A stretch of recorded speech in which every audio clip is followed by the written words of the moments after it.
Bonjour à tous, d'ici quelques jours commencera le mois du Ramadan.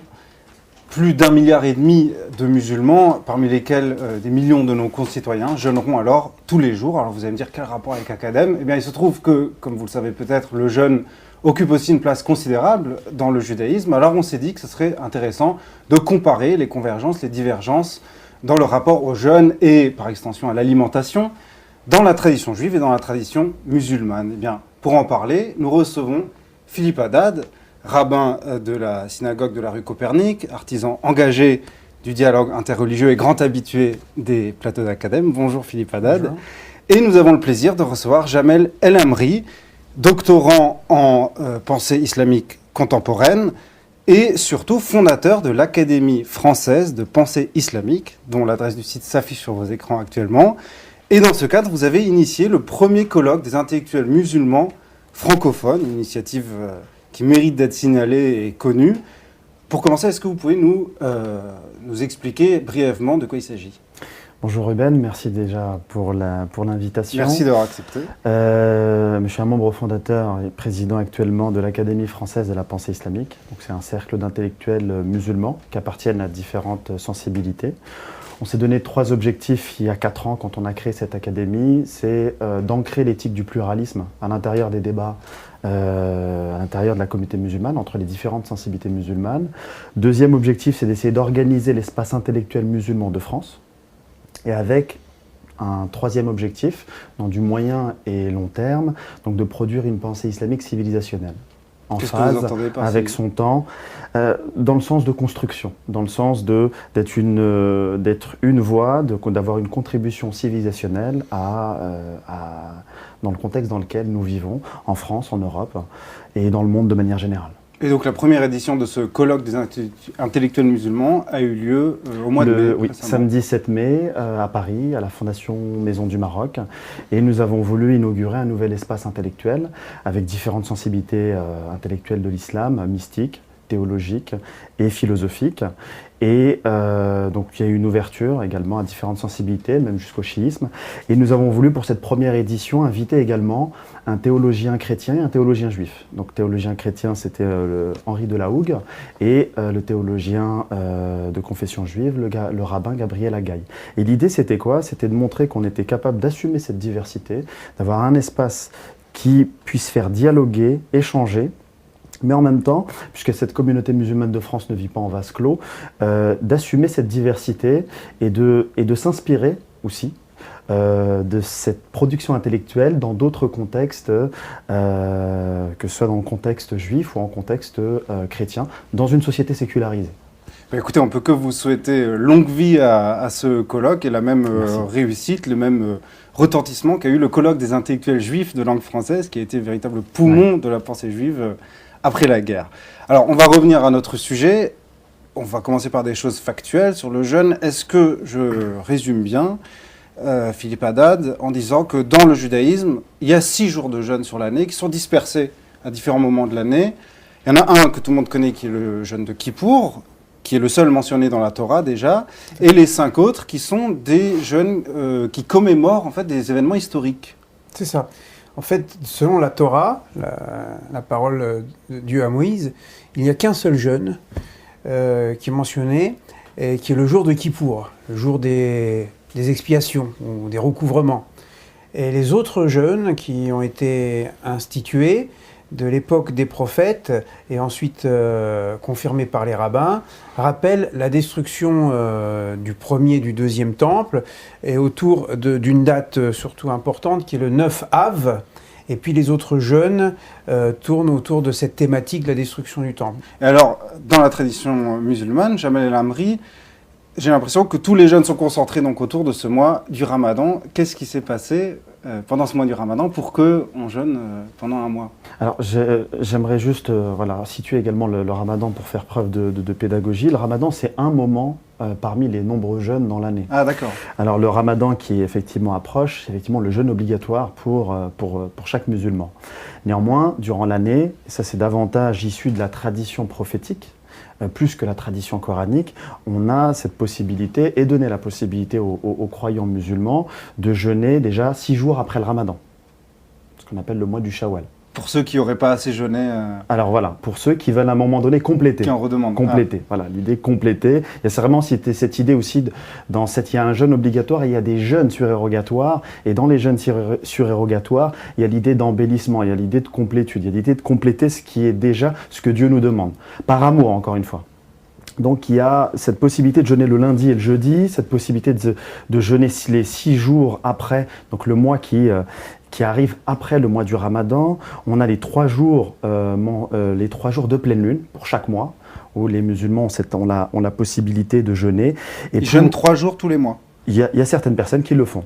Et il y a d'autres personnes également, pour ceux qui veulent faire montre d'un peu plus de zèle sur le plan religieux, de jeûner 1 jour sur 2. Voilà. Donc ça, je pense que c'était important de rappeler oui, il y a le jeûne obligatoire et qu'il y a des jeûnes surérogatoires. Et l'idée, en fait, finalement, à travers c'est un peu l'esthétique de la pratique. Il y a ce qui est obligatoire pour tout le monde et il y a en même temps une possibilité pour chaque croyant de se distinguer par plus de pratiques, par plus de jeûnes et dans la droite ligne de l'exemple prophétique. Concernant la fonction en fait, du jeûne dans les deux traditions, j'ai l'impression que dans le judaïsme, on est plutôt dans une commémoration d'une souffrance, d'une douleur, dans une actualisation d'une souffrance, tandis que dans l'islam, on serait dans un exercice annuel de contrôle de soi, en fait, du corps, des pulsions, de la capacité à jeûner, de la faim. Est-ce que je me trompe ? Si on parle du jeûne de Kippour, le texte de la Torah dit « Ve'einitem et nafshotechem », ça veut dire vous appauvrirez, vous humilierez vos personnes. Une journée qui est consacrée à un retour sur soi-même, à l'introspection, demande, du point de vue de la Bible et la tradition orale, telle qu'on a entendu ce jeûne, un travail de détachement par rapport aux besoins du corps. On sait certainement qu'il y a un certain nombre d'interdits le jour de Kippour. Il n'y a pas que seulement le fait de ne pas manger, il y a aussi ne pas se laver, même de ne pas porter de chaussures de cuir, et même l'intimité conjugale est interdite. Comme dans le Ramadan d'ailleurs. Il n'y a pas seulement l'interdit de manger. Oui. Voilà. Donc c'est-à-dire tous les appels en quelque sorte du corps, qu'ils soient d'ordre biologique, d'ordre psychologique, physiologique, sont mis à distance. Pour ramener l'individu dans sa fonction primaire de l'être vivant dans sa plus simple tenue, si on peut dire, et dans cet état, on se présente devant le Créateur de notre faiblesse pour rappeler justement notre faiblesse d'homme, et si nous avons fauté, si nous avons péché durant l'année, c'est du fait de cette faiblesse. Donc le premier sens, c'est de se mettre en situation d'humilité. Ve'einitem, c'est le même terme qui donne anav, par exemple. On dit que Moïse était un homme anav. Donc voilà, la faute, c'est toujours un surplus d'ego, en fait. C'est la même idée qu'on retrouve dans le Ramadan ? Alors, vous avez parlé effectivement de une épreuve de contrôle sur soi, maîtriser sa faim. Voilà, ce qu'il faut savoir, c'est qu'il y a plusieurs niveaux spirituels. Celui-ci est effectivement commun à chaque personne et c'est le minimum finalement de contrôler, de ne pas manger, de contrôler son regard, d'avoir une chasteté dans le regard et dans l'attitude.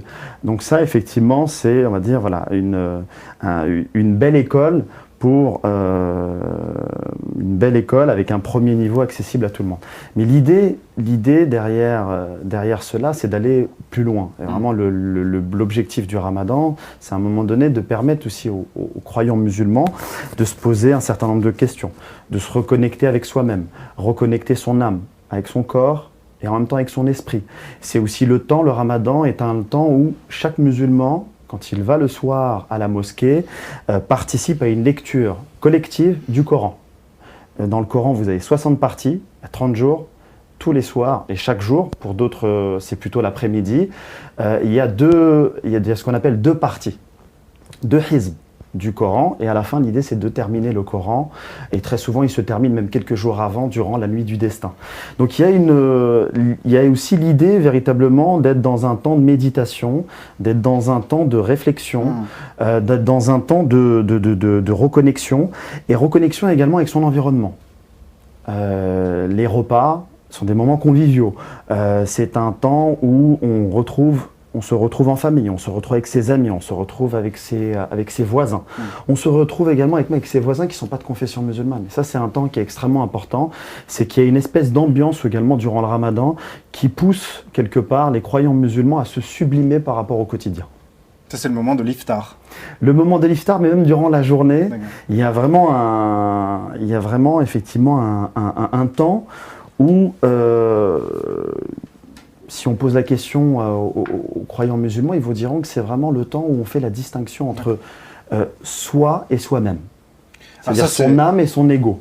Et très souvent, on prend des habitudes et on ne se rend pas compte que ces habitudes-là sont des habitudes qui ne sont pas en nous. Et donc, l'idée de faire un peu la distinction, ça permet de faire le point avec soi-même. Alors ça, c'est une idée qui nous est familière dans le judaïsme, Philippe Haddad, puisqu'il se trouve que le jour de Kippour, le jour où une grande partie du peuple juif jeûne à la synagogue, dans le monde entier, eh ben, on lit un texte du prophète Isaïe dans toutes les synagogues du monde qui dénonce l'hypocrisie de la pratique du jeûne.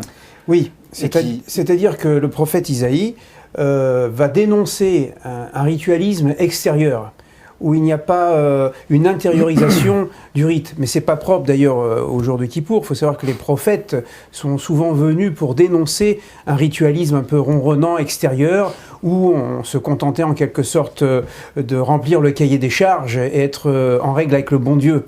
Alors que l'esprit de la loi, si on peut dire, c'est vraiment une intériorisation, qu'il n'y ait pas une séparation entre la vie extérieure et la vie intérieure. Dans le Talmud, on parle Toho Kebaro, il faut être à l'intérieur comme à l'extérieur.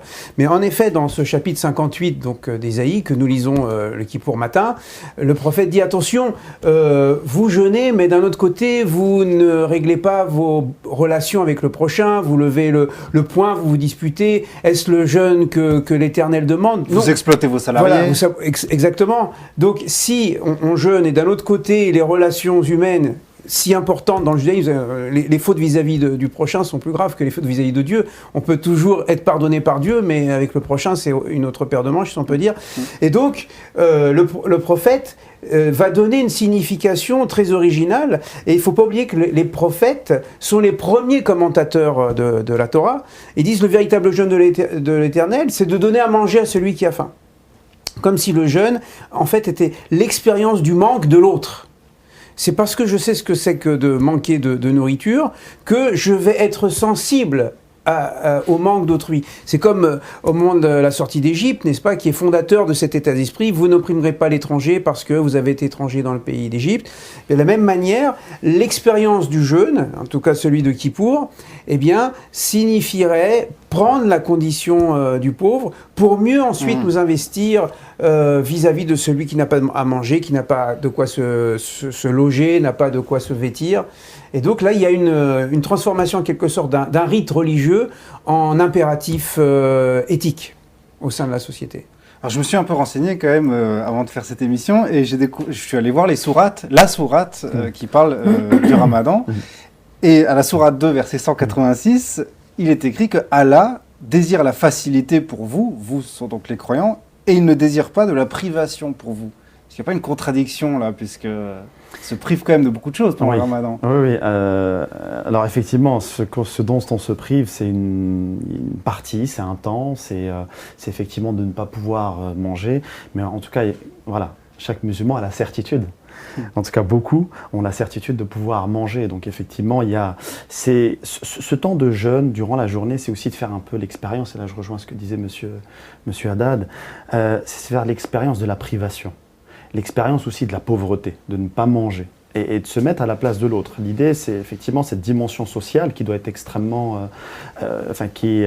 dans les 5 piliers de l'islam, et dont le jeûne, il y a vraiment une dimension sociale qui est... La sadaka. La sadaka, exactement. Comme la tzedaka en hébreu. Voilà, vous avez la zakat obligatoire et vous avez la sadaka qui est surérogatoire. Mais toutes les obligations ont une dimension sociale d'ouverture à l'autre. Mais pour être dans une ouverture à l'autre, durant le jeûne, il faut faire cette expérience-là, parce que c'est ce que Dieu nous demande, c'est de faire vraiment cette expérience de la privation, de la pauvreté, pour davantage donner à l'autre, davantage être sensible à ceux qui n'ont pas. J'ai trouvé un point commun entre les deux traditions, c'est que dans l'islam comme dans le judaïsme, et même dans une certaine mesure dans le christianisme, le jeûne précède la révélation. Puisque dans l'islam, si j'ai bien compris, le ramadan a lieu puisque le prophète Mohammed s'est retiré un peu du monde pendant 30 jours et c'est à la fin du mois du Ramadan qu'il a reçu la révélation du Coran. Et il se trouve que Kippour, tout le monde ne le sait pas, mais Kippour c'est aussi le jour où ont été révélées les deuxièmes tables de la loi.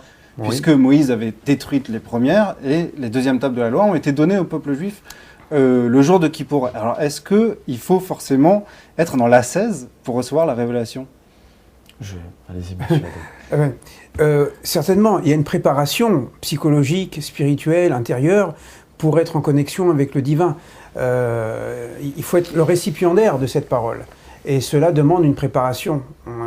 Le fait, par exemple, que Moïse ait reçu sa révélation dans le désert, l'épisode du buisson ardent, le fait que le prophète Élie se soit trouvé 40 jours et 40 nuits sans manger pour aller jusqu'au Horeb, jusqu'au mont Sinaï pour recevoir sa révélation de Dieu, signifie bien sûr qu'il y a une préparation. Les mystiques l'ont très bien compris, les kabbalistes par exemple ont très bien compris qu'il y avait ce temps de repli, le temps du désert, le désert intérieur, si vous voulez. En hébreu, il y a un jeu de mots, midbar, c'est-à-dire il faut se faire désert pour que la parole d'avar puisse être exprimée. Et ce n'est pas dans la folie du quotidien où on doit courir à droite et à gauche que vraiment il y a une préparation spirituelle. Il y a un vide à créer. Voilà. Et là, on nous dit que justement, lorsque les premières tables ont été brisées parce que le peuple avait commis la faute du veau d'or, eh bien, il y a eu ensuite 40 jours et 40 nuits de repentir. Et lorsque Moïse est descendu la deuxième fois, cette fois-ci, le peuple était prêt à recevoir vraiment ces tables de la loi. Donc en effet, il y a cette préparation pour recevoir la révélation, et c'est le propre dans toutes les fêtes juives. On se prépare à la fête, on rentre jamais à l'improviste dans une fête. Kippour, ça se prépare 10 jours avant, Pessah c'est 1 mois avant. Vous voyez toujours cette idée de préparer. En fait, c'est à l'aune de la préparation que le vécu spirituel et psychologique de la fête est vraiment intériorisé. Il y a cette même idée dans l'islam. D'ailleurs, je pense que la question est pertinente parce qu'effectivement, dans l'islam, pour accueillir la parole divine, donc une parole qui est lourde, il y a ce temps de préparation, il y a ce temps de purification. Il y a du temps, entre 3 et 5 ans avant la révélation, le prophète de l'islam prend ses distances avec la société. Il se réfugie, il prend le temps d'être dans une méditation, mais dans une méditation où il est dans une solitude également. Donc il y a toute une préparation. Il y a également dans un de ses surnoms, Al-Mustafa, l'idée d'être l'élu, d'être quelqu'un qui a reçu une élection, mais en même temps, dans la langue arabe qui est très polysémique, il y a aussi l'idée, dans la racine arabe istafa, l'idée de cette purification. Donc élection, purification, le lien également qu'on peut faire entre le Ramadan et le Coran qui descend à ce moment-là. Donc il y a cette idée d'être à la hauteur du message que l'on reçoit, et donc forcément cette préparation qui précède la réception de la révélation. La sourate sur le Ramadan commence par le verset suivant. Le jeûne vous est prescrit, tout comme il a été prescrit à vos devanciers. Qui sont ces devanciers ? Alors ces devanciers sont multiples, ils appartiennent tous à cette famille, tous à cette famille du monothéisme. Les juifs, les chrétiens et les musulmans font partie de cette famille monothéiste, et il n'y a pas forcément de précision. En tout cas, ce que l'on peut dire, c'est qu'il y a les 3 religions monothéistes, ces 3 grands courants dans cette famille monothéiste qui sont bien évidemment visés par cette sourate. L'idée, en tout cas, je pense ce qu'il faut peut-être retenir, c'est qu'il y a une continuité. L'islam n'arrive pas en rupture avec ce qu'il se fait avant, ni de la part de la tradition juive, ni de celle de la tradition chrétienne, mais vient en continuité. Et je pense que c'est surtout ça qu'il faut retenir, c'est-à-dire que il y a une institution du Ramadan qui ne se fait pas en opposition avec l'existant. En tout cas, c'est intéressant parce que ça veut dire que le Coran s'adresse à des personnes qui sont déjà porteurs d'une tradition préexistante à la tradition islamique. Et si vous avez, je pense, si ça ne vous a pas échappé, on parle des croyants. Oui. Et dans les croyants, très souvent malheureusement dans les traductions qui ont réduit un petit peu le sens de la signification aujourd'hui, on pense qu'on ne parle uniquement des musulmans. Or, quand on parle des croyants, al-mu'minun, on est davantage dans une communauté de croyants qui dépasse même la communauté musulmane. Et il se trouve que Kippour, comme Ramadan, sont deux périodes de jeûne qui marquent une ligne de rupture entre ceux qui ont encore un pied dans la pratique religieuse et ceux qui n'en sont plus, entre guillemets. De la même façon qu'on parle des juifs de Kippour, est-ce qu'on pourrait aussi parler des musulmans du Ramadan pour désigner ceux qui se contentent du minimum commun religieux? Ce qu'il faut savoir, c'est qu'il y a aussi une troisième catégorie, musulmans culturels. Eux ne pratiquent pas le Ramadan, mais participent que ce soit à la rupture du jeûne, à la festivité à la fin du mois du Ramadan. Donc vous avez cette catégorie-là. Vous avez une catégorie, on le rappelait tout à l'heure, qui fait et le Ramadan et des jeûnes surérogatoires durant toute l'année. Et vous avez le troisième groupe, majoritaire celui-ci, qui pratique, mais qui au mois de juin va se contenter de faire le Ramadan. Et quel pourcentage de la population musulmane en France, d'après vous, qui respecte strictement le Ramadan? Alors, nous, en tant que musulmans, il y a le jour du jugement, je pense qu'on partage cela ensemble, là où, effectivement, tout sera dévoilé. En attendant, je pense pas qu'on puisse, on n'a pas forcément de chiffres. Je pense pas que ce soit l'esprit de la religion musulmane, même si certaines personnes, malheureusement, peuvent être dans un ritualisme aveuglant, en oubliant l'esprit. Mais je pense que voilà, ce n'est pas forcément des questions qui faillent se poser. L'islam ne pousse pas à cela, pousse à la responsabilité. Le jeûne, encore une fois, il y a ce premier niveau, entre guillemets, d'obligation, mais Dieu ayant donné à l'homme la liberté de ne faire ou de ne pas faire, de croire et de ne pas croire, il faut en rester effectivement au fondement même de la religion, de toute religion, et de dire tout simplement que chacun a le choix, et que finalement tous les choix soient respectés. Écoutez, comment est-ce qu'on souhaite bon Ramadan en arabe? Ramadan Mubarak Saïd. Ramadan Mubarak Saïd à tous nos internautes musulmans. Chez les juifs, c'est bientôt Shavuot, c'est la fête qui célèbre le don de la Torah. Oui, là, c'est pas un jour de jeûne, là, c'est plutôt un jour de repas. On prend en général du lait, parce qu'on dit que on est comme des nouveaux enfants, n'est-ce pas, qui viennent de naître, et on va se nourrir du lait de Dieu, en quelque sorte. Alors on se dit Chag Sameach, parce que c'est pas encore le jour du jeûne de Kippour, mais on peut souhaiter aussi une bonne fête à tous les internautes qui nous écoutent. Merci à tous les deux. Et je rappelle le site de l'Académie française de pensée islamique, dont vous êtes le fondateur, et le colloque des intellectuels musulmans francophones que vous avez initié. Et vous trouverez l'adresse de tous ces sites dans l'onglet « Pour en savoir plus », juste au-dessus de cette vidéo. Merci à tous.